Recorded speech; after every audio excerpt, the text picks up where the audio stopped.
Hello everyone. இன்றைக்கி நம்ம சேனலில் ரொம்பவே சிம்பிளான குயிக்கான ஒரு வீக்கெண்ட் லஞ்ச் தான் பார்க்க போகிறோம். நான் இன்றைக்கி கீ ரைஸ் பண்ணியிருக்கேன்.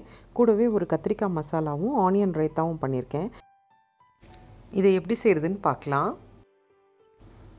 ஒரு கடாயில் 3 டேபிள் ஸ்பூன் அளவுக்கு வேர்க்கடலையும் 2 டேபிள் ஸ்பூன் அளவுக்கு எள்ளும் சேர்த்து நல்லா வறுத்துக்கோங்க. இப்போது இதை தனியாக எடுத்து வச்சிடலாம். அதே கடாயில் எண்ணெய் விட்டு பட்டை, லவங்கம், கிராம்பு, ஒரு ஏலக்காய், ஒரு 4 மிளகு சேர்த்து வணக்கிக்கலாம். அதிலே 10 சின்ன வெங்காயம், கொஞ்சம் இஞ்சி பூண்டு இதையும் சேர்த்து நல்லா வணக்கிக்கோங்க.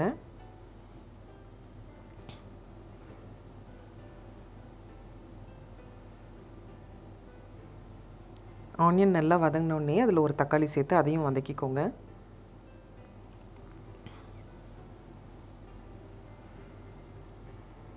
இப்போது வதக்குனதை அரைச்சி எடுத்துக்கலாம்.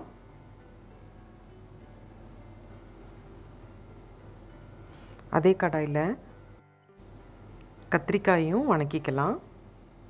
கத்திரிக்காயை இந்த மாதிரி முழுசாகவே போடுங்க, அப்போ தான் நல்லாயிருக்கும் இந்த கிரேவிக்கு.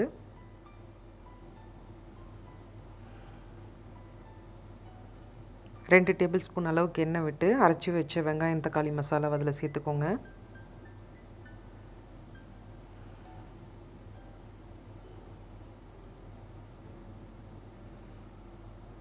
அதில் மிளகா பொடி,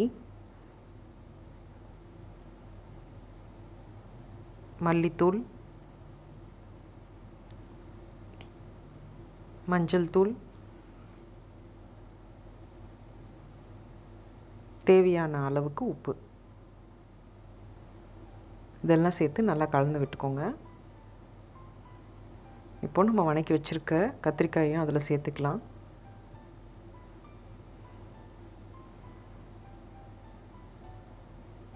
ஒரு கப் அளவுக்கு தண்ணி சேர்த்து ஒரு 5 நிமிஷம் வேக விடலாம்.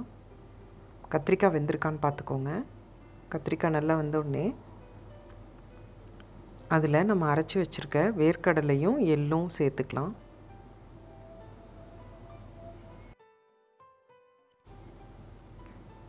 இப்போ இது ஒரு 5லேருந்து 7 நிமிஷம் வரைக்கும் லோ ஃப்ளேமில் குக் பண்ணணும்.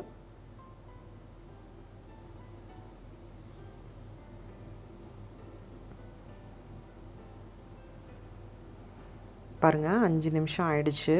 நல்ல கலர் மாதிரி சூப்பராக ரெடி ஆகிடுச்சு கத்திரிக்காய் குழம்பு.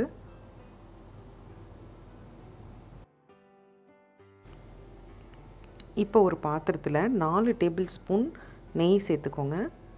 கூடவே பட்டை, லவங்கம், கிராம்பு, ஏலக்காய், பிரிஞ்சிலை இதெல்லாம் சேர்த்துக்கோங்க.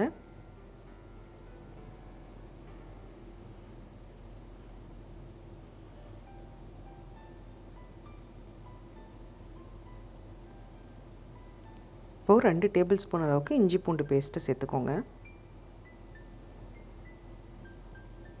இஞ்சி பூண்டு பேஸ்ட்டு பச்சை வாசனை போகிற அளவுக்கு வதக்கிட்டு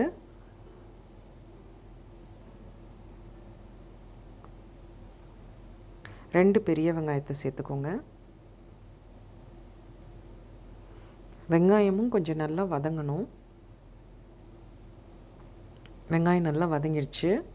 இப்போது புதினா, கொத்தமல்லி, பச்சை மிளகாய் இதெல்லாம் சேர்த்து நல்லா கலந்து விட்டுக்கோங்க.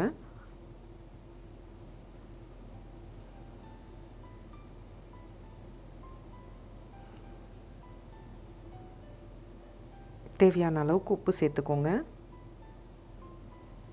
நான் இன்றைக்கி 2.5 டம்ளர் அரிசி எடுத்திருக்கேன்.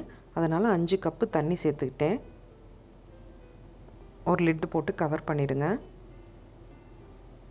தண்ணி நல்லா கொதித்ததும் நம்ம கழுவி ஊற வச்சுருக்கிற பாஸ்மதி அரிசியை சேர்த்துக்கலாம்.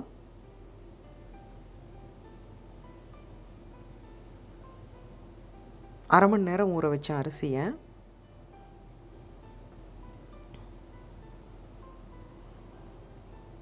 இப்போ இதை லோ ஃப்ளேமில் 15 மினிட்ஸ் வரைக்கும் குக் பண்ணணும். 15 மினிட்ஸ் ஆயிடுச்சு. ரைஸ் ரொம்ப நல்லா வந்திருக்கு. நல்லா உதிரி உதிரியாக ரொம்ப சூப்பராக வந்திருக்கு கீ ரைஸை. உங்களுக்கு இந்த வீடியோ பிடிச்சிருந்தா மறக்காமல் நம்ம சேனலுக்கு சப்ஸ்கிரைப் பண்ணுங்கள். தேங்க்ஸ் ஃபார் வாட்சிங்.